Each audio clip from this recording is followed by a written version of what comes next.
Jordan B Peterson की एक किताब है 12 रूल्स फॉर लाइफ, जिसने पूरी दुनिया में कह सकते हैं कि एक बहस सी छेड़ दी है। तो आज हम इसके हिंदी एडिशन में से कुछ सबसे जबरदस्त आइडियाज को समझेंगे और ये जानने की कोशिश करेंगे कि आखिर ये किताब इस केओस से भरी दुनिया में ऑर्डर यानी व्यवस्था बनाने का कौन सा रास्ता बताती है। देखिए, किताब की शुरुआत ही एक बहुत सीधी और थोड़ी कठोर सच्चाई से होती है। वो ये कि जीवन एक पीड़ा भरा संघर्ष है। इसका मतलब ये है कि दुख या पीड़ा हमारी जिंदगी में कोई एक्सीडेंट नहीं है। नहीं, ये तो हमारे होने की, हमारे अस्तित्व की एक, आप कह लीजिए कि एक बुनियादी शर्त है, एक गारंटी। तो सवाल उठता है कि ये संघर्ष आखिर आता कहाँ से है। किताब का तर्क बड़ा दिलचस्प है। वो कहती है कि इसकी वजह कोई भ्रष्ट सिस्टम या नासमझ नेता नहीं है। नहीं, ये संघर्ष तो दुनिया की बनावट में ही है, हमारे अपने स्वभाव में है। असल में ये हमारे होने का एक जरूरी हिस्सा है। तो अब इस संघर्ष को और बेहतर ढंग से समझने के लिए ये किताब हमारे पूरे अस्तित्व को दो मौलिक शक्तियों के बीच लगातार चलने वाले एक खेल की तरह देखती है। और यही वो दो ताकतें हैं जो हमारे हर अनुभव को, हर एहसास को शेप देती हैं, आकार देती हैं। और ये दो शक्तियां कौन सी हैं? ये हैं अव्यवस्था यानी खेओस और व्यवस्था यानी ऑर्डर। किताब के मुताबिक हमारी जो पूरी की पूरी हकीकत है ना, वो बस इन्हीं दो चीजों से मिलकर बनी है। तो पहले केओस को समझते हैं। केओस यानी अव्यवस्था, वो सब कुछ है जो अनजाना है, जो अनएक्सपेक्टेड है। ये वो इलाका है जहां कुछ भी हो सकता है। सोचिए जरा, ये हमारी बाहरी दुनिया भी हो सकती है या फिर हमारे अपने मन की गहराइयां। हाँ, ये डर तो पैदा करती है, पर एक बात और है, यहीं से, इसी केओस से नई संभावनाओं का जन्म भी होता है। और फिर इसके ठीक उलट है व्यवस्था, ऑर्डर। ये हमारी जानी पहचानी दुनिया है, जहां नियम हैं, एक स्ट्रक्चर है और जहां चीजें ठीक वैसे ही चलती हैं जैसे हम उम्मीद करते हैं। यही व्यवस्था हमें वो सुरक्षा, वो स्टेबिलिटी का एहसास कराती है।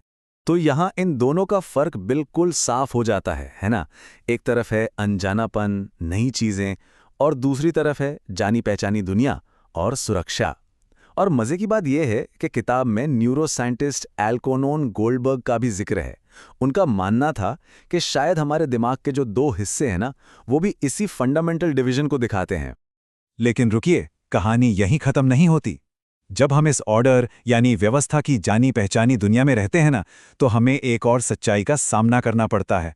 एक ऐसी सच्चाई जिससे बचना प्रैक्टिकली नामुमकिन है, और वो है पदानुक्रम यानी हायरार्कीज। अब देखिए, हमें लग सकता है कि ये ऊंच नीच इंसानों ने बनाई है, पर किताब का तर्क कुछ और है। वो कहती है कि ये कोई इंसानी आविष्कार नहीं है, बल्कि ये तो जिंदगी का एक नेचुरल, करोड़ों साल पुराना सच है। ये जानवरों की दुनिया में उतना ही असली है जितना हम इंसानों की दुनिया में। इसे समझने के लिए ना, किताब में मुर्गियों का एक बड़ा ही मजेदार उदाहरण दिया है। देखिए, मुर्गियों के किसी भी झुंड में एक हायरार्की होती है जो ये तय करती है कि कौन जिएगा। जो सेलिब्रिटी मुर्गियां होती हैं ना, वो सबसे पहले खाती हैं, और जो सबसे निचले दर्जे की मुर्गियां हैं, बेचारियों को बस बचा कुचा ही मिल पाता है, अगर कुछ मिला तो अब आप सोच रहे होंगे कि मुर्गियों की बात क्यों हो रही है। किताब के अनुसार बिल्कुल यही चीज, यही डायनामिक हम इंसानों की साइकोलॉजी पर भी लागू होता है। समाज में हमारी क्या हैसियत है, हमारा क्या दर्जा है, ये हमारी सोच, हमारी सेहत और यहां तक कि हमारे भविष्य पर भी बहुत गहरा असर डालता है। किताब में हार के एक दुष्चक्र, एक नेगेटिव फीडबैक लूप की बात की गई है। सोच कर देखिए, इसकी शुरुआत होती है झुके हुए कंधों से, अंदर धसी हुई छाती से। ये बॉडी लैंग्वेज हमें खुद ही हारा हुआ महसूस कराती है। फिर क्या होता है, दूसरे लोग भी हमसे वैसे ही पेश आते हैं, जिससे वो हार वाली फीलिंग और भी पक्की हो जाती है। और आखिर में हमारा शरीर लगातार तनाव में, एक हाई अलर्ट मोड में रहता है।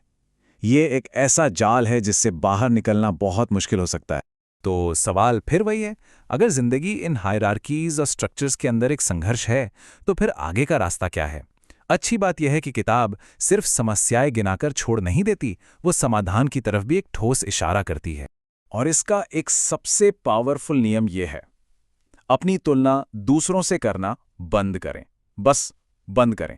अपनी तुलना सिर्फ और सिर्फ उस इंसान से करें जो आप कल थे। इसका निचोड़ क्या है? देखिए, मकसद ये नहीं होना चाहिए कि हम किसी और से बेहतर बने। नहीं, असली मकसद तो ये है कि हम आज कल वाले खुद से बस जरा सा जरा सा बेहतर हों। अपनी आज की हकीकत की तुलना उस पोटेंशियल से करें जो हमारे अंदर है, जो हम कल बन सकते हैं। तो आखिर ये इतना जरूरी क्यों है?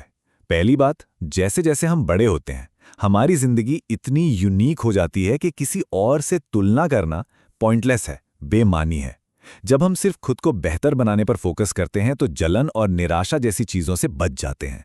इससे हम छोटे अचीवेबल गोल्स सेट कर पाते हैं और ये हमें धैर्य रखना भी सिखाता है। अच्छा, इस रास्ते का एक और बहुत ही जरूरी हिस्सा हमारे शब्दों से जुड़ा है। वो शब्द जिनका इस्तेमाल हम अपनी दुनिया को या तो बनाने के लिए करते हैं या फिर बिगाड़ने के लिए। किताब के हिसाब से सच बोलना सिर्फ एक अच्छी आदत या मॉरल वैल्यू नहीं है। नहीं, ये तो एक हथियार है, व्यक्तिगत और सामाजिक दोनों तरह के पतन को रोकने का सबसे बड़ा हथियार। पर किताब एक बड़ा फंडामेंटल सवाल पूछती है, झूठ क्यों नहीं बोलना चाहिए? हम सब सोचते हैं ना कि आखिर छोटे मोटे झूठ से क्या फर्क पड़ता है, किसी का दिल रखने के लिए बोल दिया तो क्या हुआ? इसका जवाब बहुत गहरा है। किताब कहती है कि यही धोखेबाजी है, यही झूठ है जो इंसान के मन में कड़वाहट और बदले की भावना भर देता है। हर एक झूठ हमारी अपनी आत्मा को कमजोर करता है और हमारे लिए दुनिया की एक झूठी, एक टेढ़ी मेढ़ी तस्वीर बनाता है। और यहाँ किताब एक बहुत बड़ा दावा करती है। वो कहती है कि जब ये छोटे छोटे पर्सनल झूठ समाज में कई गुना बढ़ जाते हैं ना, तो यही इतिहास की सबसे भयानक त्रासदियों की नींव रखते हैं, जैसे कि 20वीं सदी में जो नरसंहार हुए थे। तो फिर इसका तोड़ क्या है? इसका एंटीडोट एक बहुत ही सीधा सा नियम, हमेशा सच बोलें, या अगर वो मुश्किल लगे तो कम से कम झूठ तो बिल्कुल ना बोलें। याद रखिए, ये सिर्फ नैतिकता की बात नहीं है, ये हकीकत के साथ तालमेल बिठाकर जीने का एक तरीका है। आखिर में एक बात समझना बहुत जरूरी है, ये जो 12 नियम हैं, ये किसी परफेक्ट जिंदगी का कोई मैजिक फॉर्मूला नहीं है। जैसा कि ये कोट कहता है, सही ढंग से जीना कोई मंजिल नहीं है, ये तो एक सफर है, एक लगातार चलने वाली प्रक्रिया। ये दर्द और संघर्ष के बीच लगातार मतलब ढूंढने की एक यात्रा है। तो एक सवाल के साथ इस बात को खत्म करते हैं जिस पर सोचा जा सकता है। अगर जीवन क्योस और ऑर्डर के बीच एक कभी न खत्म होने वाला सफर है, तो अपने व्यक्तिगत जिम्मेदारी लेना उस सफर के अनुभव को, उसके मायने को कैसे बदल सकता है?